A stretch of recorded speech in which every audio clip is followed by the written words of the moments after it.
Alors les amis et bienvenue dans ce nouveau point lecture mais que je vais transformer aujourd'hui en point culture.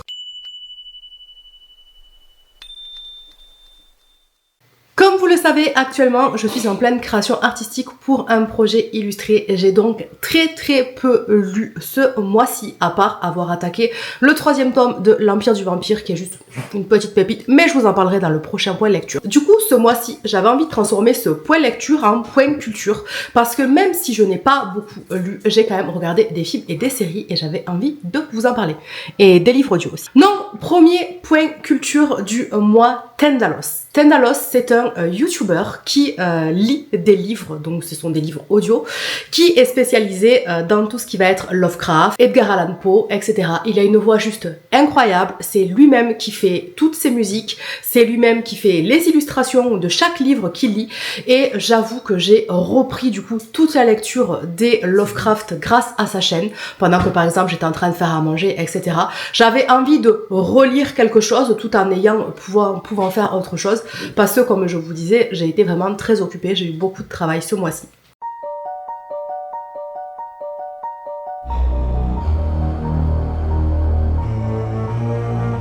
Semblable à celle d'un rat. Ses pattes n'étaient pas préhensibles. Donc Tendalos, vraiment, je vous le conseille. Je vous mets le lien de sa chaîne YouTube en description parce que franchement, il est pépite, il est français, il fait tout de A à Z. Vraiment, c'est un artiste ultra complet. Donc vraiment, allez-y. Et puis comme ça, si jamais vous ne connaissez pas l'univers de Lovecraft et d'Edgar Allan Poe, ça vous permettra de découvrir tout cet univers. Autre point culture de ce mois-ci, l'adaptation de Oda de One Piece par Netflix. Écoutez, franchement, je suis trop fan. C'est vraiment... Faut poser son cerveau, on rentre dans un univers qui est complètement farfelu, qui ressemble vraiment à ce que Oda a créé dans Netflix. Alors parfois ça peut ressembler un peu à du carton-pâte, à la mode des vieux épisodes de Doctor Who, mais vraiment c'est trop bien, c'est super bien adapté, les personnages sont super bien joués, j'adore les acteurs, ça se voit qu'ils se régalent dans leur rôle, mais vraiment qu'ils se régalent, donc c'est vraiment un plaisir. Donc il y a la saison 2 qui vient de sortir sur Netflix, normalement ils vont aller jusqu'à 5 saisons, donc je ne sais pas trop ce que ça va devenir, parce que voilà, soyons honnêtes, genre le One Piece, ça fait des années qu'ils le cherchent, ils l'ont toujours pas trouvé. Donc je crois qu'on en est au tome 100, 200, un truc comme ça, je sais pas. Je les ai pas tous lus jusqu'au bout, parce que j'en ai eu marre. Je me suis arrêtée au passage céleste, à l'arc où est-ce qu'ils allaient dans les nuages. Voilà, je me suis vraiment arrêtée là, parce qu'après j'ai pas réussi à aller plus loin. Mais vraiment l'adaptation, c'est vraiment un régal, voilà. En fait, ça me fait vraiment penser à ces vieilles productions, mais notamment Doctor Who. J'ai vraiment cette expression-là de voir des Doctor Who. Et on passe un bon moment, c'est rythmé, les cascades sont super bien réalisées, et il faut savoir que la majorité, non, tous les acteurs font leur propre cascade. Et Chopper, on en parle de la mignonitude de Chopper, ils l'ont tellement mais bien adapté, la voix, tout ça, genre...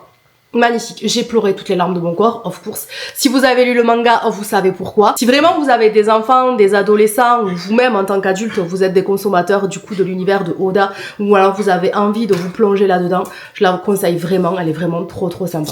Pour continuer dans les animés, parce que j'avoue que j'en ai regardé quand même pas mal, je ne vous ferai pas de retour sur Full Metal Alchemist et l'Attaque des Titans, je me suis refait toutes les saisons. Voilà, c'est quand même des classiques que normalement vous êtes censés connaître. Mais par contre, je vais vous parler de l'Atelier des Sorcières. C'est un manga que je n'ai jamais lu, mais que j'ai déjà vu passer plusieurs fois dans les recommandations des booktubers manga que je regarde. C'est un manga du coup qui parle voilà de sorciers, et ça vient d'être adapté en animé. Les 2 premiers épisodes sont disponibles sur Crunchyroll ou alors Anime-sama. Je les ai regardés et franchement, ça a été un sacré coup de cœur. Je trouve que les images sont vraiment trop belle. Ça me fait vraiment beaucoup penser à Ghibli, forcément. Il y a vraiment ce petit côté magie Ghibli. Mais la seule chose que je n'aime pas trop dans cet animé, c'est que ça va trop vite au niveau des transitions des personnages. Vous savez, quand ils font vraiment des têtes genre de manga très fort et après ils redeviennent normaux. Et en fait, ça clignote un peu trop à mon goût. Mais sinon, à part ça, franchement, j'ai vraiment envie de découvrir plus l'univers de l'Atelier des Sorcières. Donc, pour vous faire rapidement l'histoire, l'Atelier des Sorcières, en fait, c'est l'histoire de Coco qui travaille avec sa maman. Ils ont un magasin de coupe de tissus. Un jour, un carrosse ailé va arriver et en fait, on va nous expliquer dans le lore en fait de on a le lore de ce monde que les sorciers existent, mais on est sorcier. On ne peut pas devenir sorcier, on est sorcier.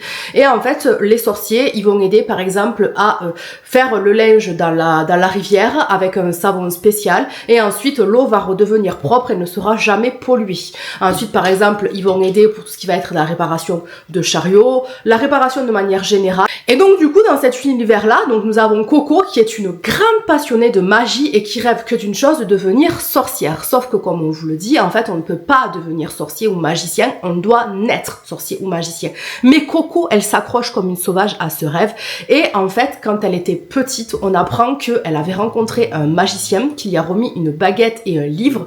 Et voilà, du coup, elle a cru qu'elle allait pouvoir devenir magicienne. Et ce livre, en fait, elle le lit, elle le lit, elle le lit, elle le connaît par cœur. Donc un jour, Coco est dans l'atelier avec sa maman et arrive un chariot ailé. Donc un chariot qui vole dans le ciel avec des chevaux ailés. Donc Coco, elle est tout de suite complètement folle, en mode genre, oh mon dieu, c'est un magicien, parce qu'il faut savoir que les magiciens, ils sont quand même pas trop nombreux, on n'en croise pas beaucoup. Donc du coup, Coco, elle descend complètement excitée, et là, elle va faire la rencontre de 3 femmes et d'un homme, et cet homme-là, en fait, va lui demander de lui couper le tissu. Et quand elle va couper le tissu, cet homme-là va lui dire, mais c'est en fait comme de la magie, ce que tu es en train de faire. Et elle va s'énerver, et en fait, elle va dire, non, c'est pas de la magie, ça n'a rien à voir, les magiciens, ils sont tellement plus hauts que moi, entre guillemets, genre, ben, je suis nulle, genre, en fait, c'est normal. Et là, en fait, on va se rendre compte que ce gars, c'est le magicien. Que ce gars, en fait, c'est un magicien, et les magiciens portent des chapeaux, du coup, de magicien, mais lui ne le porte pas tout le temps. Donc, Coco va se rendre compte qu'à la fin, donc elle va être trop contente, et en fait, il y a des gamins du village qui vont péter le chariot des 3 femmes qui étaient dans le magasin, et du coup, le magicien va se proposer pour le réparer. Sauf qu'en fait, il faut surtout pas que les gens le regardent faire son tour de magie.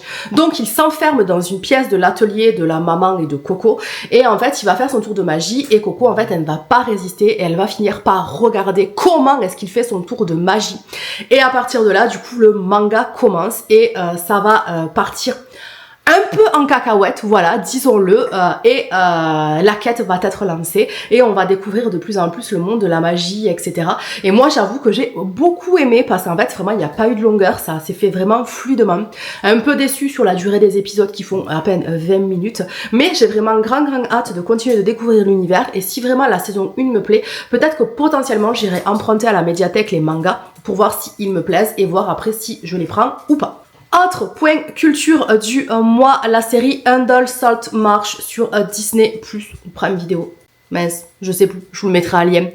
Donc, c'est une série policière avec la magnifique Kaylee Riley en héroïne qui se passe dans le nord de, pas l'Angleterre, dans le nord du pays de Galles.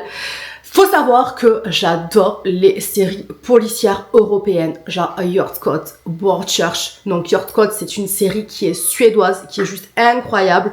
Broadchurch, une série anglaise avec Tennant, qui est juste incroyable. Alors par contre, la saison 2, j'ai moins aimé, mais la saison 1 a été juste géniale.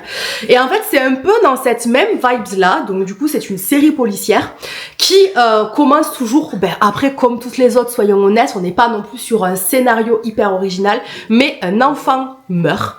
Et on va se rendre compte en fait que ce petit village qui était une grande famille où tout le monde ouvre ses portes, voilà, vraiment on se connaît tous, on s'aime tous, etc. En fait, il y a beaucoup de secrets cachés, il y a beaucoup de haine, il y a beaucoup de non-dits et en fait c'est pas si idyllique que ça et du coup j'ai beaucoup aimé le scénario, voilà, même si voilà, encore une fois c'est pas super original, j'ai quand même beaucoup aimé l'histoire, j'ai beaucoup aimé découvrir les secrets des habitants, les secrets de ce village sous forme en fait aussi d'écologie, notamment de tempêtes et de changement climatique parce qu'en fait c'est un village du coup qui est vraiment au nord du pays de Galles, qui est en bord de mer et qui va être très prochainement complètement englouti par les eaux à cause tout simplement d'une tempête qui arrive. Donc ils construisent des digues pour essayer de protéger le village, mais les spécialistes de l'Union européenne leur dire qu'il faut qu'ils partent parce qu'en fait les digues ne vont pas suffire et eux en fait ils sont fiers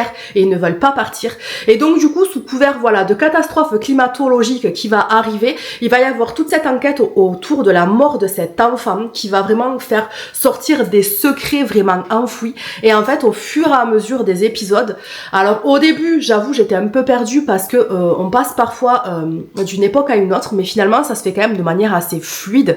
Et vraiment, j'ai bien aimé, j'ai vraiment bien aimé et je vous le recommande si vous aimez les séries du style Your Scott ou alors Broadchurch. Je pense que c'est une série qui va vous plaire. Ah oui, c'est sur Prime Video, c'est sûr que c'est sur Prime Video. Et puis de toute façon, et puis les acteurs, genre vraiment, Riley Kelly quoi. Elle est trop belle. Elle est trop belle, elle est trop forte. Et franchement, ouais, elle est vraiment, vraiment très, très cool. Les amis, j'espère que ce petit point culture, lecture, série animée vous aura plu. Ça change encore de format par rapport à celui que je vous avais proposé le mois dernier. Mais comme encore une fois, je vous ai dit, c'est vrai que ce mois-ci, j'ai eu très très peu de temps pour lire. Je pense que je vais me faire quelques relectures, comme par exemple Le Collège Noir, qui est vraiment une de mes BD françaises favorites.